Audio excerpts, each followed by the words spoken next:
Welcome to Own It, the podcast where we talk to real estate thought leaders about embracing your strengths, taking your career to new heights, and owning your future. Welcome to Own It. I'm Hillary Saunders, co-founder, chief broker officer at Side, along with my dapper co-host, Spencer Kroll. I'm very excited to be called dapper. It's a new adjective for me, so thank you. You're welcome. I got myself a thesaurus the other day, so just you wait what's coming up. You have a good vocabulary anyway, please. Well, I'm super excited to spend the next almost hour talking with one of the most amazing, kind-hearted philanthropist, community builder, serial entrepreneur, and a person who I would like to emulate when I grow up, because I would like to give as much as myself to my community than he gives to his community. So David Oliphant, welcome, founder of Ocean Blue Real Estate in Half Moon Bay, California. Welcome to Own It. Thank you. It's a pleasure and an honor to be asked to be here. So thank you very much. I'm so excited. I don't know, Spencer, when was the last time you were in Half Moon Bay?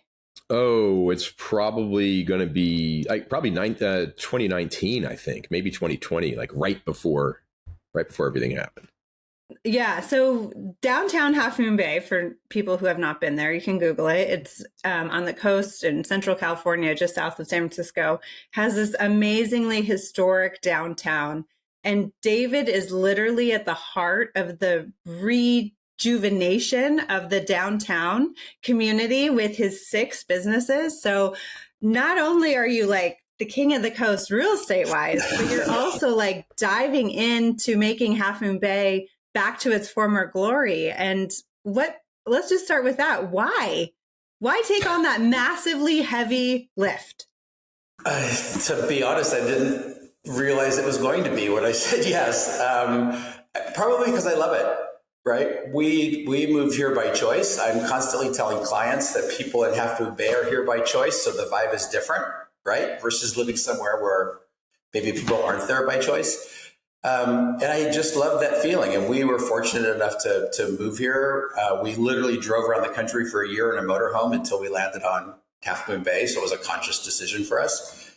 And I felt like things could be done differently, which is what really birthed Ocean Blue in partnership with Side.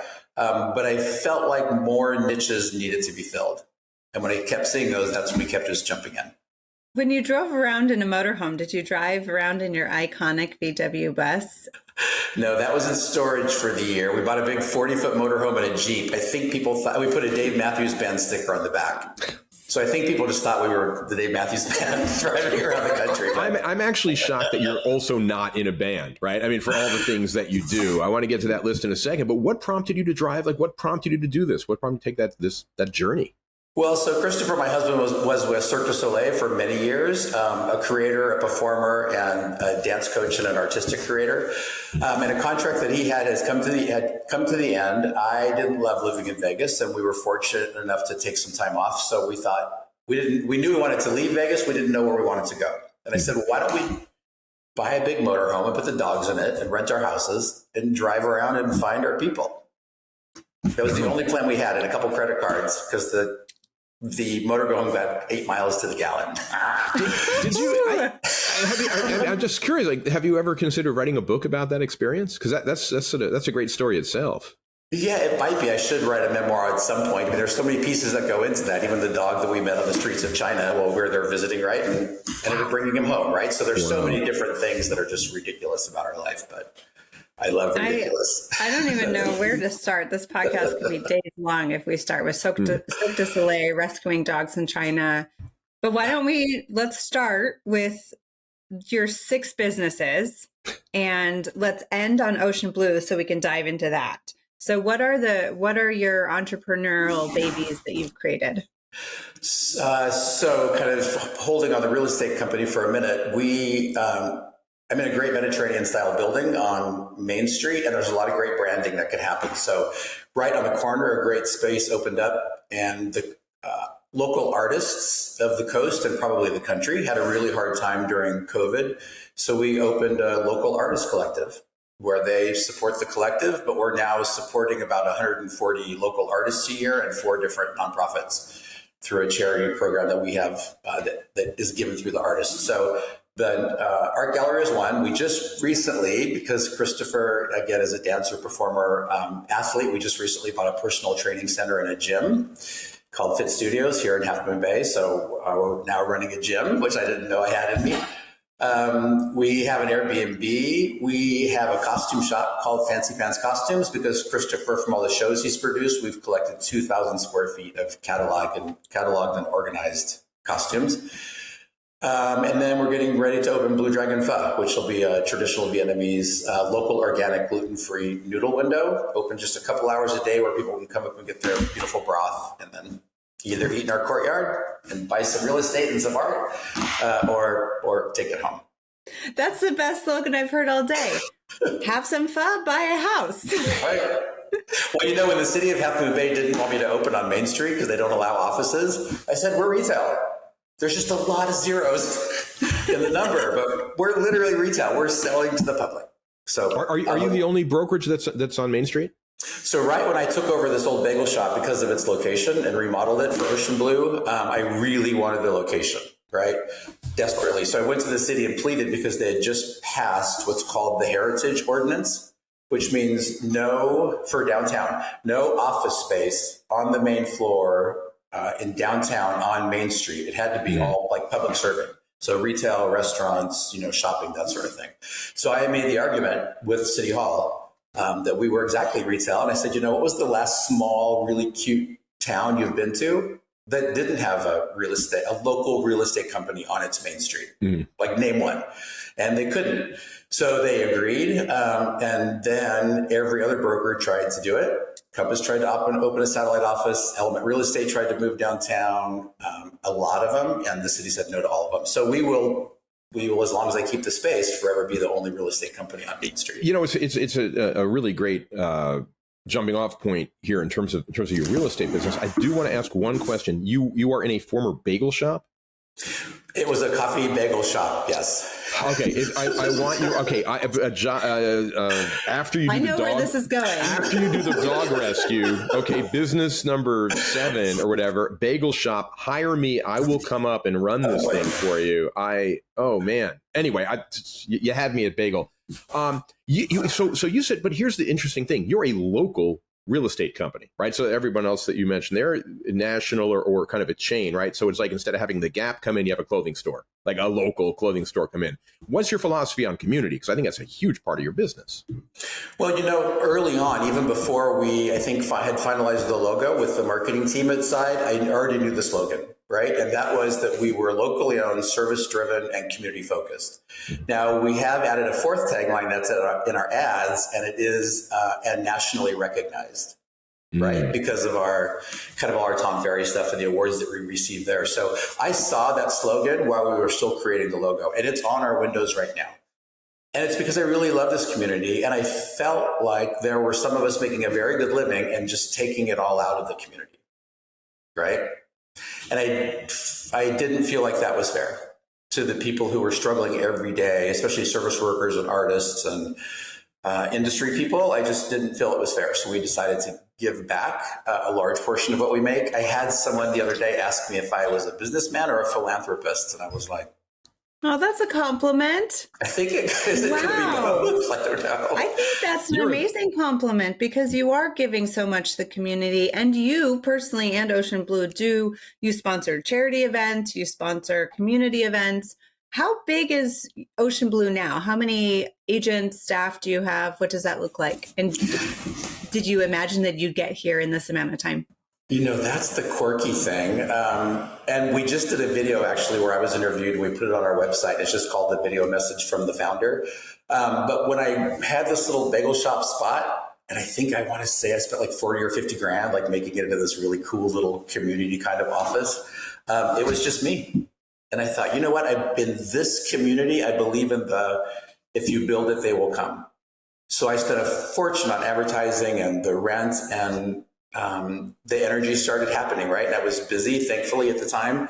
And my first agent was a young woman who walked in the door, very well dressed with her clipboard. And we sat down and she said, what's it going to take to work for Ocean Blue? And I thought, I don't know that I've got there. I don't know that I thought about that. Had my hands full. So I thought, well, that's a really good question. She's still on the team. We've had zero turnover. But we've kept the same philosophy as the things I've learned from partnering with Side, and that's that it's by invitation only, right? I have had agents walk in this door, and I'm like, unannounced, they just come walking in. And I've told a handful of agents that we're just not recruiting at this time because people ask me, how will I ever know if the person is the right culture? And I always think if I give them something with this ocean blue logo on it, and then I'm nervous that they're wearing it out there in the community, to me, it's a no. And you know what? It's funny. Someone the other day said, it's a ridiculous question. What does your tombstone say? What do you want people to say at your service? And I really, in my heart of hearts, I want people to say that I made a difference, right? That I helped as many people as I could, whatever that meant, and that I made a difference. So we really put that in everything we do. Yeah, mine's going to say finally finished something.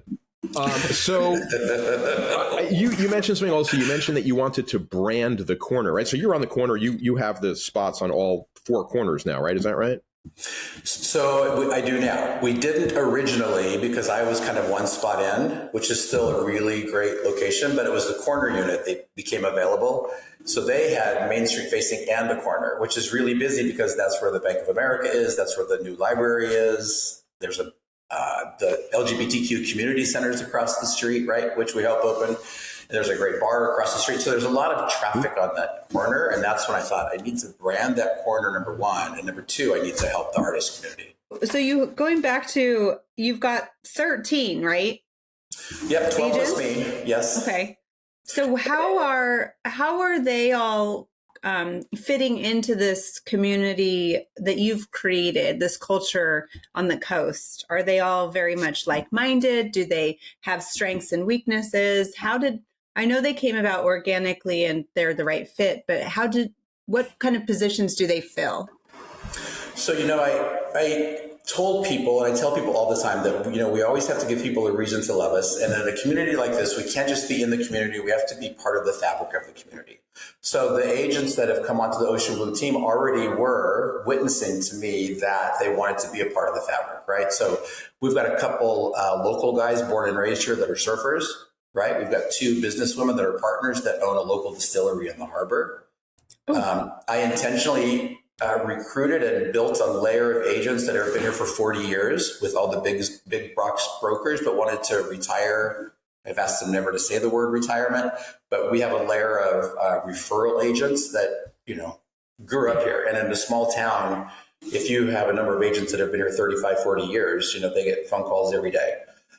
And then I've got some part-timers, right, that do it because they like it. They're well connected to their community. Sometimes that's churches, right? We have some good church-going folk on our team. You just did a takeaway that I think is super important to highlight, which is the referral-only agents. So if anybody listening is planning on growing a team, building a brokerage, your advice is what I'm hearing, and correct me if I'm wrong, is to build out a layer of older generational realtors steeped in the community, put them on as referral only, and then that will be a continuous source of clientele.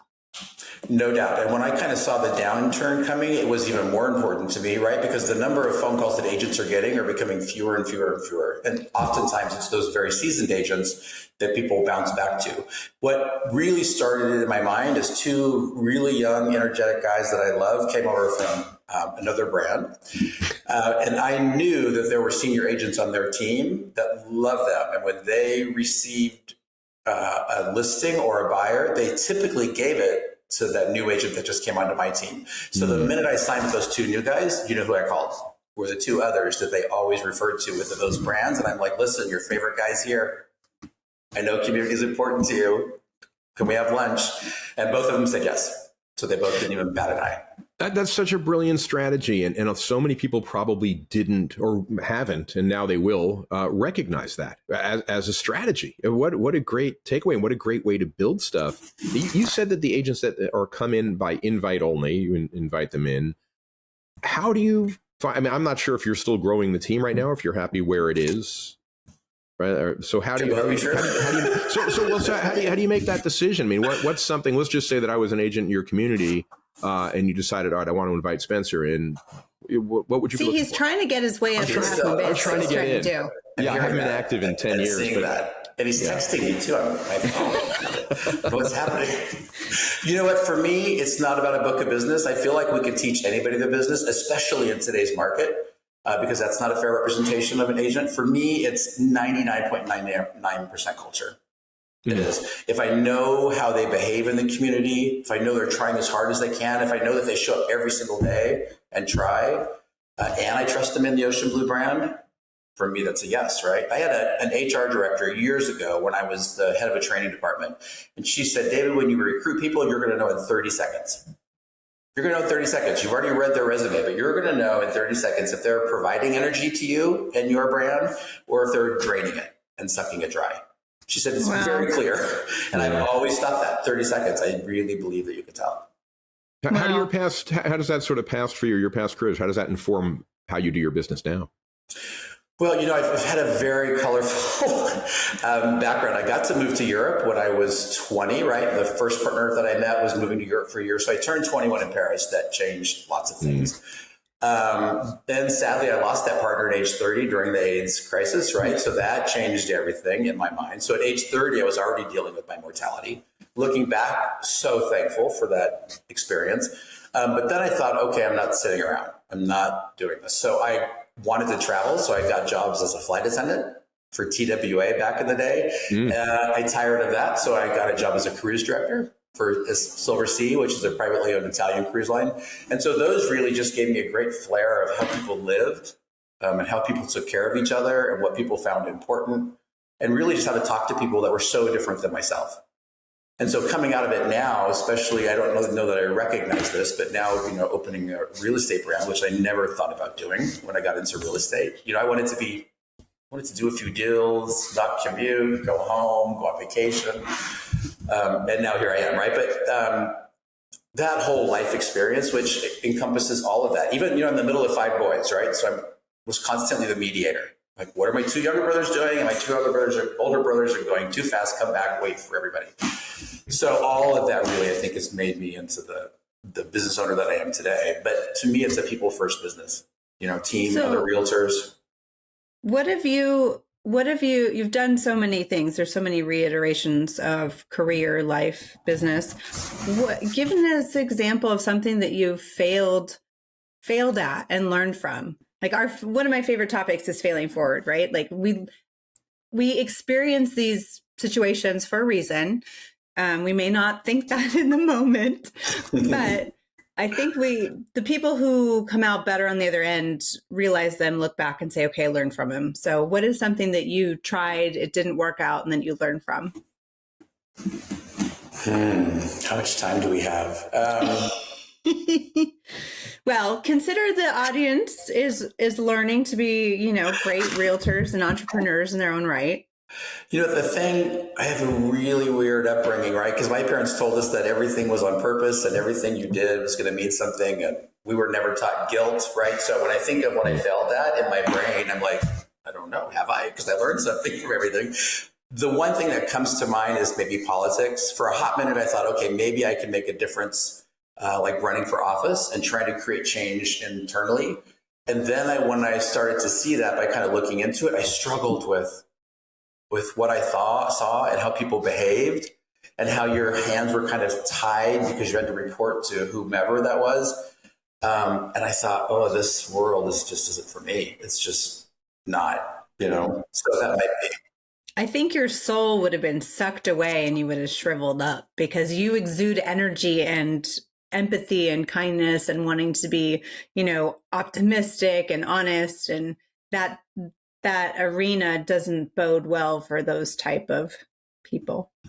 Yeah. And I think that's what I started to feel, right? Like I just started to feel drained myself, and I hardly ever feel drained, right? And if I do, I walk the dog and it's restored. But I was just constantly feeling draining by that sort of environment. So I thought, well, that's not going to be for me. I'll have to create change and help people in a different way.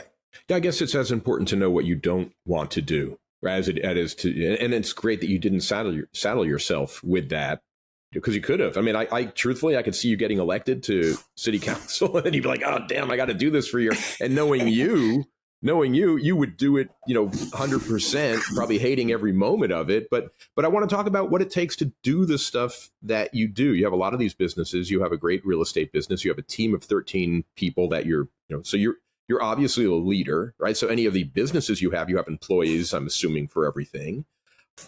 So, the first thing we did was not pretend we could do it ourselves and be good at it, right? And not pretend that we had to. So we, in each one of our businesses, hired a manager to manage that business, and then someone separately to manage all the social media stuff, right? Mm-hmm. So if you look at our three main businesses, we have three managers and we have three social media people that all just focus on that. And then we talk to those three managers.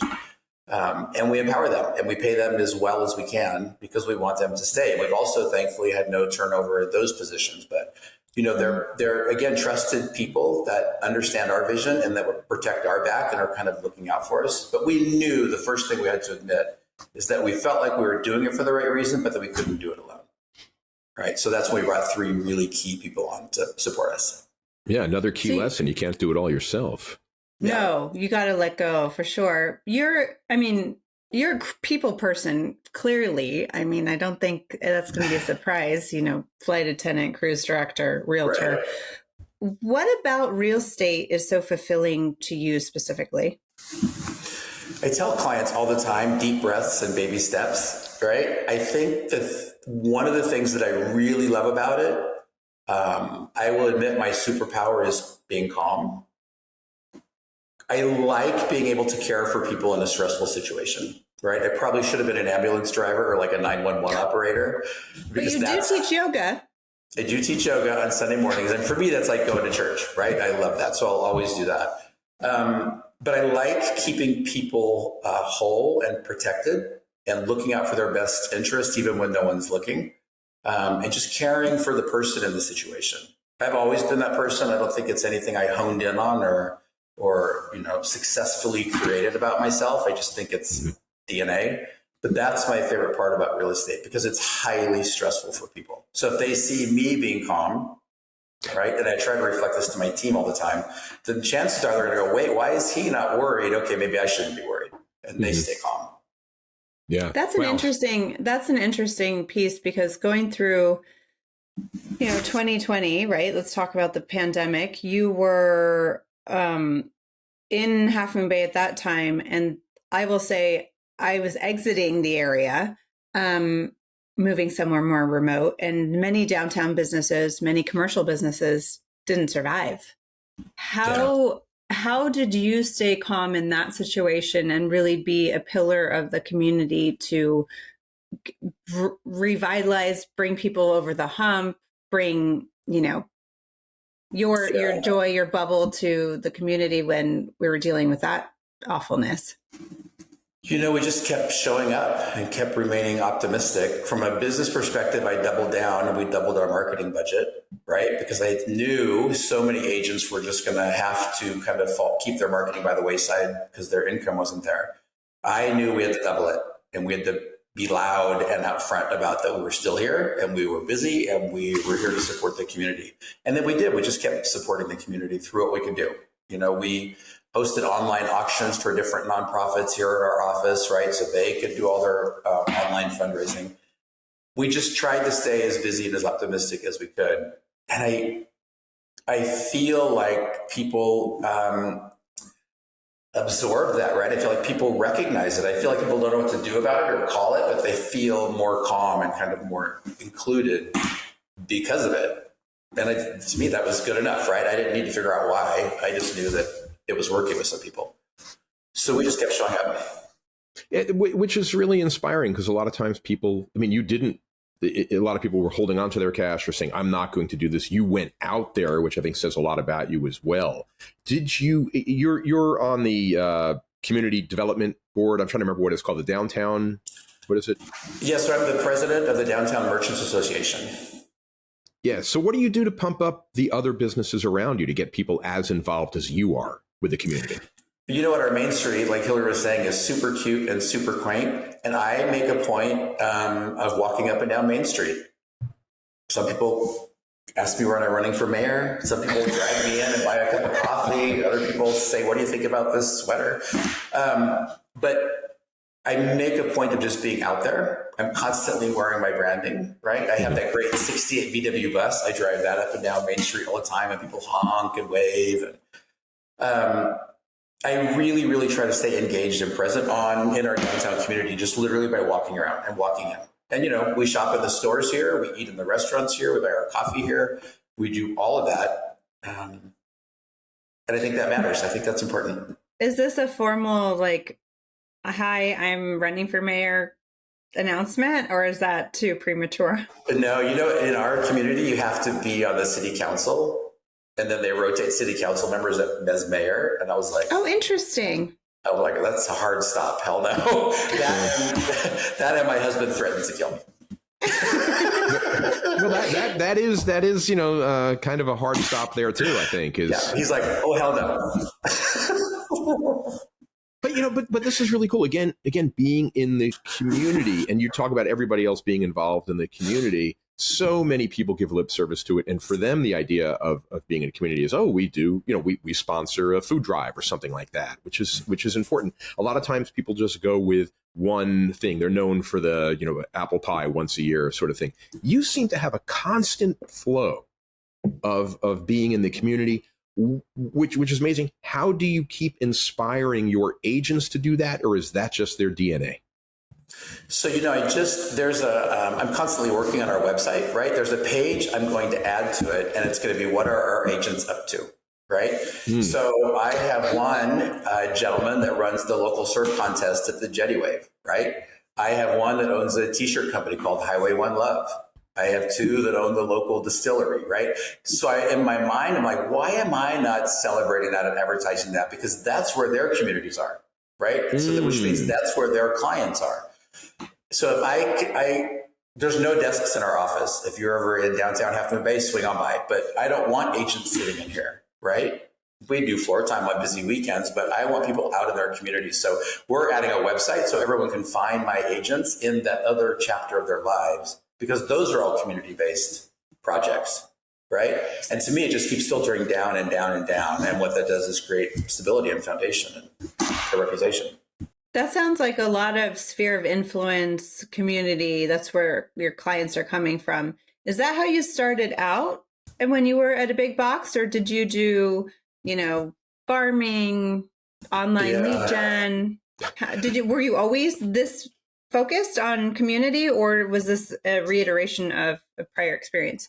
It's part of, I have not always been this focused on community. It's part of finding a community that we loved and felt seen in and safe and wanted to spend the rest of our lives here, right? So when I realized that was Half Moon Bay, I was like, that's interesting.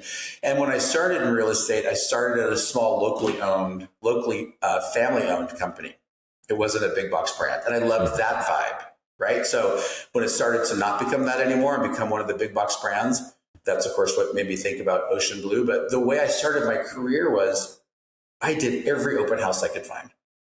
Every single open house. I worked every Saturday and Sunday, probably for 2 or 3 years. I think Christopher was like, can we just go to dinner? And I'm like, I don't know. I got to do a follow-up report. Hold on. But I'm chatty, right? I love people and I can engage people easily. It's organic for me. It's not forced. So that's how I built my first, probably 5 years of my real estate business, was by doing open houses. And I loved it. For me, it wasn't draining. And I would take the VW bus and park it out front, and it was an instant magnet. Is that your bus? Yes. Want to see inside? Come here. Let's go look. How long did it take you to start making your living from real estate? How long did it take to get that moving?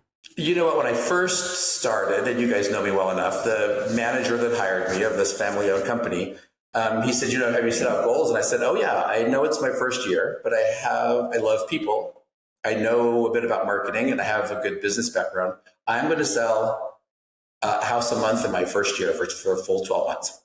And he's like, well, I highly doubt that. It's very optimistic. It might take you a couple months to get your first one in contract. And I did. I think I was the first agent on his team that sold 12 houses in 12 months in my very first year of real estate. But part of that is because, of course, I was going to. I didn't care what his stats said or that nobody else had done it. It was a goal that I had set. I already saw it happening. I knew I could do it. So I just set out to do it, and I did it. So from the first year, I was able to make a living. I think that's a theme that I've picked up on from a lot of like-minded top producers is that I'm betting on myself. I know what I want to do. I don't care what you guys are saying I can or can't do. I'm going to do it anyway. Yeah. And you just trudge forward. So you inspire so many people around you, and your attitude and energy is infectious. How do you get inspiration, or where do you turn for internal oomph? For me, it's about allowing myself to unplug, right? Because, I had lunch with Guy Gal, one of the side founders, and he's an intuitive guy. And he looked at me and he said, David, there's a difference in sharing your energy and giving your energy away. And I was like, checkmate. I hadn't really thought through that because I'm very generous with giving my energy away. So for me, it's, I'll turn my phone off and spend 4 hours in the garden. Right. I will walk the dog on a long hike. I'll go to the beach. For me, sitting by a pool is super relaxing. So I really re-energize myself. I'm constantly energized by people and, cocktail parties and fundraisers. But when I'm feeling a little bit down internally, I just need to unplug and get away. And you'll love this, I just turned my email communications off on my phone for probably the first time in 12 years. That little ding every time a new email comes in, because my phone sounded like a slot machine. And I'm like, I am anxious. This is ridiculous. Someone can wait an hour. Like, this is not healthy for me. So I finally turned it off. And now I check my email a couple of times a day instead of probably 90 to 100 times a day. Yoga for me is very restoring. I taught it for years, 10 years at a yoga studio. The pandemic happened, so I stepped away from it because I didn't want to teach online. For me, that was not why I taught yoga. I taught yoga to be in this energy space with other people. And then a yoga studio owner called me for about 2 years during the pandemic. Are you ready? Are you ready? Are you ready? I kept saying, no, no, no. And then one day I called her and I said, oddly enough, I think I'm ready. And yoga is very healing for me. Not just physically, which is why I started it, but mentally and spiritually. It's a reset for me every single Sunday morning. So it's become highly important in my life. So for me, it kind of sounds like it's just getting back to calmness in nature, that restores me. Ocean Blue made Real Trends Tom Ferry's top list this past year. And your team is constantly out there in the community in a very lucrative spot of the country. Where do you see Ocean Blue going in the next couple of years? Do you still want to be in production? Do you want to move out of production? What do you want to do? Yeah, we kind of, when Christopher and I look at each other and go, oh my gosh, we're so busy. Like, we have a joint shared calendar, right? Just because we're not even sure where we're coming and going. Our goal was to maybe like in 3 years, work a little bit less and have all of the businesses that we've built support themselves. And of course, continue to help the community and help support our lives. I don't know that I'll ever get out of it. And when I got into real estate, I thought, what is that one job I can age into and not ever have to get out of? And that was one of the things that directed me toward real estate. Ocean Blue, though, will be in 2 years, will be we're already, I would like to say, the number one brand on the coast. So we will be the largest brand on the coast within 2 years. And that'll make Ocean Blue just 5 years old, right? And we've made the Tom Ferry list all 3 years we've existed. So it will absolutely happen. I have no doubt in my mind, not one. But you know what? I want to say thank you for joining us and giving us a lot of inspiration and community love.